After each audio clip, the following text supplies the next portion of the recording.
Thank you for coming and thank your staff. My name is Thomas Barnwell, and I'm a native of a little place called Hilton Head Island. Probably never heard of it. But that's okay. My question is specifically into health care for all residents. I used to be healthcare administrator in my other life, one of the many things. And for this area, in 1969, we had problems of a scariest number of cases. And as a result of testimony of the late Ernest F. Hollings and many others, I was one of those many persons that testified at Washington, February 14, 15, 16, 1969. Now, we do have a healthcare system called Beaufort, Jasper, Hampton Comprehensive Health Services. I'm concerned, what are your long-range, short-range plans, if and when you're elected, or if you get elected, to allow rural community healthcare systems to continue to serve the underserved population?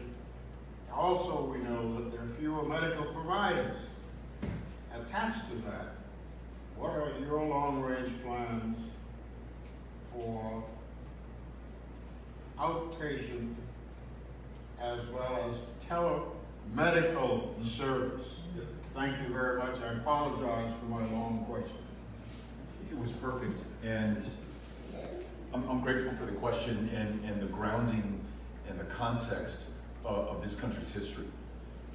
1969, the same year that you were testifying, same year, of course, in Charleston, at the Medical University of South Carolina, those brave hospital workers led that strike that brought in first hundreds and then thousands. I believe the first public appearance by Coretta Scott King after the murder, the assassination of her husband. And from that was the ability for those hospital workers to organize and to make sure that they were treated a little bit more better than they had been before. And yet, as we were there on that 50th anniversary, we learned, I was listening to Pastor Thomas Dixon, and I said, well, 50 years later, it's got to be so much better. And he said, no, in some cases, Beto, it is worse. Many of the nurses working at MUSC right now cannot afford to receive health care in the same place that they provided. Yeah. So you ask, what's the solution to this? Guaranteed, high-quality, universal health care for every single American has to be the goal. You ask about the means.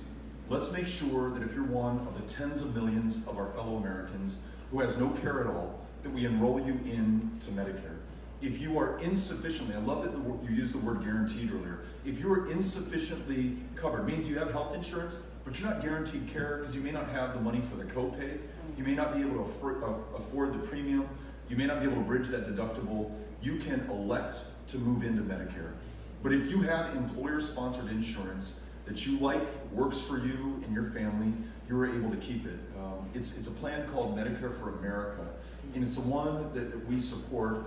And then lastly, for the 400 or more rural hospitals that are on the verge of bankruptcy and closure in this country right now, you know and I know their closing will effectively close down those communities.